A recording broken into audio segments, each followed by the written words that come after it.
name is Bryce, and I'm here to introduce to you Firecast. Firecast is an operational tool that automates PSaaS for the purposes of wildfire modeling in real time.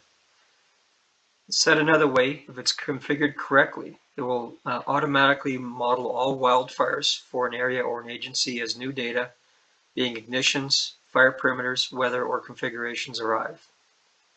My company is Heartland Software Solutions, which started in 2002. Prior to that, I was the lead developer for Prometheus, and upon completing my PhD in computer science, I then became the lead company developing for Prometheus. We started coding PSaaS, which is Prometheus Software as a Solution, around 2014, which is owned by the Northwest Territories and brainchild of Franco Nogren. Firecast itself officially started development in July 4, 2021, and a rapid development for the season of 2021. I received a lot of feedback from all variety of people across many agencies, which directed development as we saw fit through that season. And then we did a debrief with everybody in September, at which time we started a complete re-architecting over the course of the winter to develop Firecast, which we're going to show you now. I need to give credit to my strong team of developers and friends who worked on this project. Travis, Andrew, and Mohammed all made this project possible, and this project shows that. I also need to thank the variety of people who have provided input on development of this, being Neil, Franco, Chris, and many others through the course of the 2021 fire season. In summary, Firecast captures a set of standardized inputs, being weather sources, fuels, ignitions, and scenario configurations, to then generate standardized outputs, many of which are provided in Prometheus or PSaaS, and in common forms and formats such as PDF reports and visualizations. These are automated tools, so anytime new data arrives, being weather, ignitions, fuel, or configurations, simulations automatically rerun. The data that's presented here is available through the user interface on a web app or through a mobile device. Anything that's presented on the user interface can be downloaded interactively and also available through a REST API for automatic consumption by anybody's tools. We do have some standard assumptions which also apply to PSaaS and Prometheus. For example, in this automated tool, we are not dealing with suppression, and we have no spotting functionality in this tool.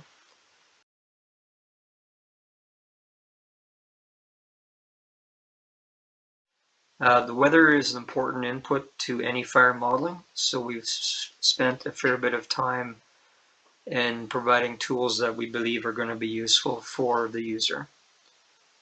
For example, we can begin by showing recent radar events from Environment Canada, and in this instance we can see the precipitation that has occurred on the morning of April 5th for the past few hours. So that way somebody can observe this and see where the systems have been moving recently. Next, now that we know what has been occurring recently with respect to precipitation, we can then switch to a forecast. In this instance, let's look at HRDPS.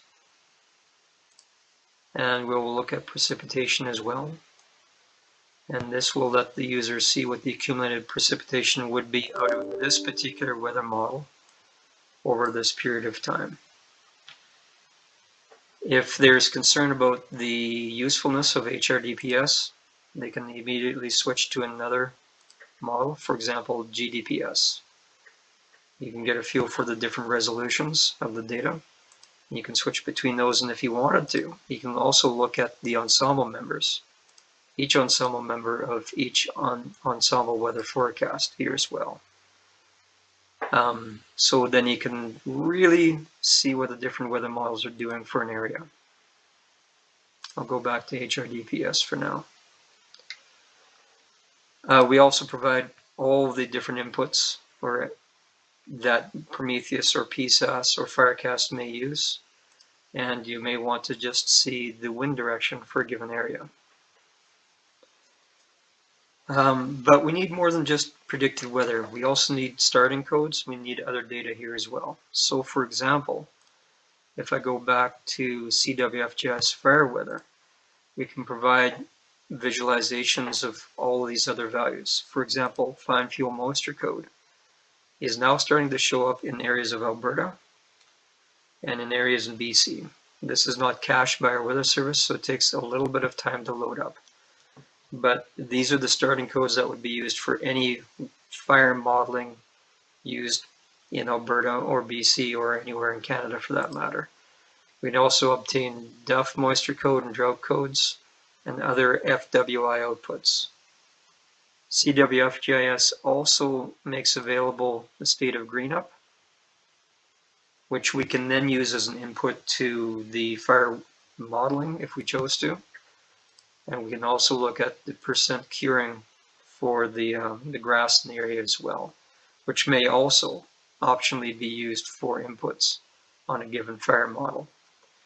The next thing of interest here, which I'll do, I'll zoom into, let's just pick Grand Prairie, is if you had a fire in this area, you may want to know the area of influence for the cell boundaries for each forecast. So if I click on the map right here, you can then study the exact cell boundaries for each and every weather model that's available for this particular area, and that would let you then make an informed decision about which weather models you may want to use for a given fire.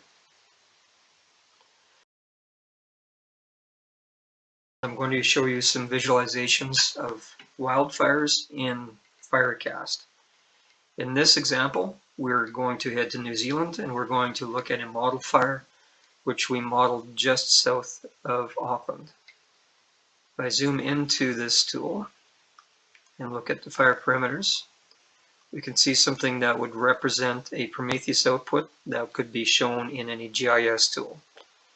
These parameters represent a 5-day simulation with outputs every 6 hours. So this in itself is useful because we have some GIS visualizations being where we are in the world and some idea of topography. But it's not enough to help a FBAM make decisions on this fire. I'm going to start by adding in the fuel grid that was provided. This is the New Zealand National Fuel Grid, and you can see that this now is very similar to a standard Prometheus run, which an FBAM may typically use to show how the fire interacts with the landscape based on types of fuels. At this point, you can begin to look at this fire and make some decisions on this, but we can add to this. This particular fire was modeled using a deterministic weather model being GDPS. So let's immediately add to this accumulated burn count. I have to actually zoom out a little bit. This is combining the deterministic outputs with weather ensemble outputs generated from the GEPS model, which has 22 members, as you can see in the legend to the right. What this legend is indicating is how many times an area was burned by the ensemble members. And in this case, we can see that around the ignition point, we have really good correlation between deterministic and ensemble models. As we move out beyond the deterministic model, we see a less correlation between the different ensemble models. And for example, to the north, we see some areas which show only one fire modeling. And out to the east, we can see 2 or maybe 3 different ensemble members burning that area. So now we are providing the FBAN with more information regarding the probability of where the fire may go beyond just one fire model, or one weather model, sorry. So this is already providing the F-band with more useful information here. But we're providing him with information regarding probability of an area being burned, but not necessarily the impact or intensity of that fire. So I'm going to look at the maximum fire intensity. These are outputs showing now where the fire burned hottest out of all of the 22 ensemble members. And as you can see, we have some areas with high intensities right in the area where the deterministic model burned. But interestingly, we have very high intensities to the east of the deterministic model, where the ensemble models also burned. And if I move back to the accumulated count, we can see that we had 2 or 3 members here burning, but we can see that those 2 or 3 members all burned very hot. So now we have an area which has a low probability of the fire reaching that area, which would be 2 or 3 over 22, but the impact is going to be very high. This is going to provide the F-band with more decision-making information to help him decide how he's going to combat this fire. Next, he may need to get more information about the lay of the land, so to speak. So I'm going to switch to satellite streets. And now I can see visually what is going on with this fire. And specifically, we can see that we have some hot areas around the edges here, some hot areas up here, and some hot areas in this area where we were interested in this before. If I switch back to the accumulated count, we can see that this appears to be some treed area. So this may help the F-band make some decisions around that area. I'm going to go back to, this time, rates of spread to get a feel for this. And we can now get more information again about where the fire may be moving very quickly, not necessarily with the highest intensity. Because looking at the satellite imagery, we can see that we do have some pasture land and we do have some treed areas. So we can also switch from rates of spread to fire intensities again to get more information for a feel of this. And now we're going to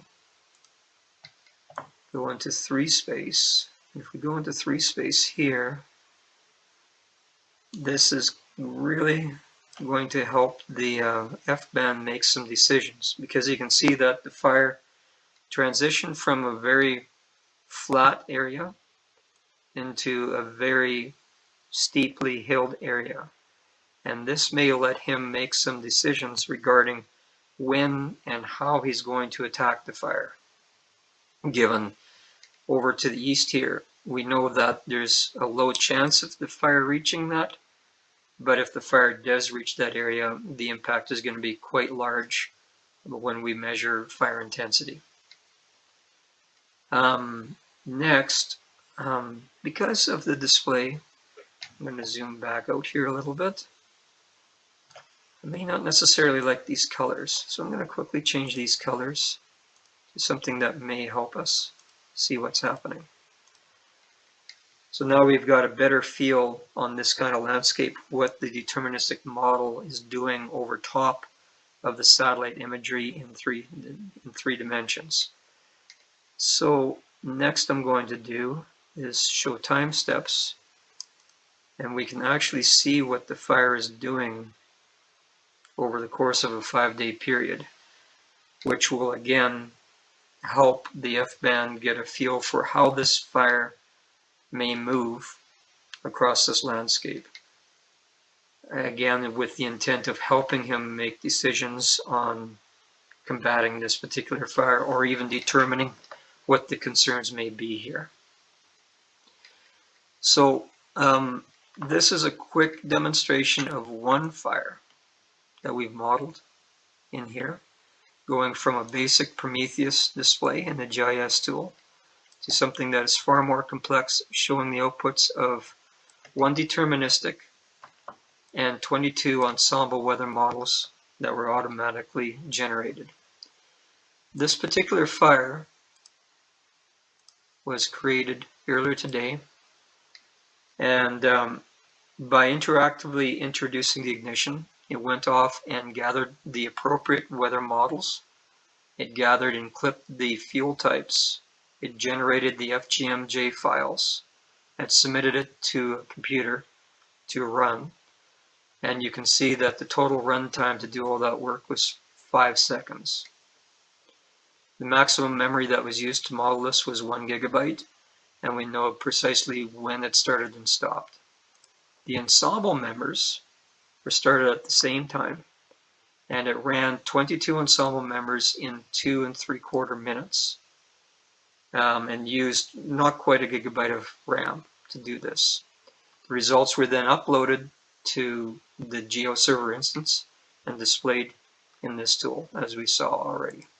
I'm going to go back to this map and then walk through that. We can see this information, but we can also provide some basic summary information, being the version that Prometheus ran, the time zone, the start and end times for the model. And if you needed more information, you can pull down specific information in JSON format for consumption later on. All the outputs that we've talked about here can be pulled down interactively and downloaded. You can download the FGM, so you could model this in greater detail inside of Prometheus. If you only wanted the weather, you could download the weather in an archive. You can download the report that I just showed you in the summary as well. And you can download all of the grid exports, as well as the vector data for the deterministic output. So therefore, you can then consume this in any tools that you choose to. The next thing I want to show here is, I'm going to go back to the standard overall view here, and I'm going to click on this forecast cell boundaries and click where I believe the ignition was, which was right about here. If I zoom out, and I'm going to go to a different background,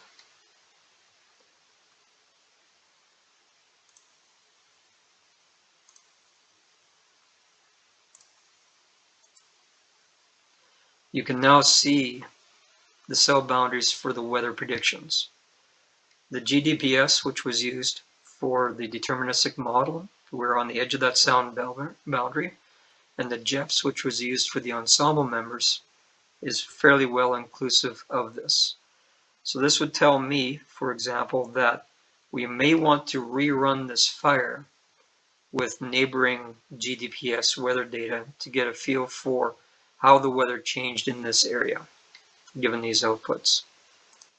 If we go back to the accumulated layer here, we can see that there's a lot of fire that burned outside of where we got that weather model. So we may want to choose to rerun this or use different options. The other thing of note is how we do a playback, and you can see how the model weather changes through the course of the simulation, which will again provide the user some feel for what the weather was doing to drive the fire in that case. So this is a very quick walkthrough of some examples, outputs, and visualizations that we have for these fires.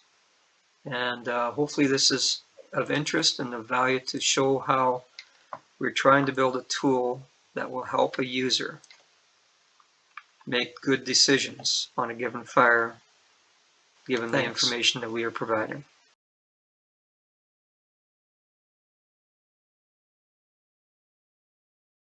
Administrative tools that are built into Firecast. On this particular tab called Machines, we are listing all of the other machines that are participating in this Firecast infrastructure. To the left, we can see the Firecast API, GeoServer, and MQTT broker instances, and in this instance, they are running on AWS to provide good uptime guarantees. In each of these examples, we can provide the number of CPUs, the RAM, IP addresses, the version of the operating system, and the state of the hard drive, given, for example, the amount of load or amount of usage on that drive. The next three boxes, which would in this case be Herta, a desktop machine, and another machine here, represent compute machines. On these machines, the actual FGMs are executed. They are served up by a server instance, which is shown here being Firecast server, and they are distributed to the appropriate machine with the least amount of load at this time. Now, each machine, for example, can run perhaps 12 instances of PSaaS at the same time. So not only can we support many machines to provide some redundancy, but each machine can also execute many instances of PSaaS at the same time. Because we're doing this, and because we have a highly concurrent model here with redundancy, we're able to provide a lot of throughput. And for example, a few days ago, we were running about 35 fires in New Zealand, and each of the 35 fires ran deterministic and ensemble models. So we were hanging around 750 simulations to do, and it took the system about 14 minutes to gather all of the information, build the FGMJs, run the jobs, and begin uploading the results to GeoServer. So this is a kind of throughput that we can see in this system. In addition to this, machines can be added and removed manually if the load requires more processing power. The next boxes, the buckets, store the FGMJ jobs. So we have a long-range historical history of all the fires that were ever modeled in this for later review and analysis. Finally, we have a database entry here, and this is as well housed on AWS. And as you can see, we're using PostgreSQL in the serverless state, so it should automatically size according to the load requirements for this. These are elementary administrative tools, but they provide quick insight to the health of the system, so an administrator can review and determine if there's a problem, and if, for example, a compute machine needs to be rebooted, or if another machine is needed. Thanks.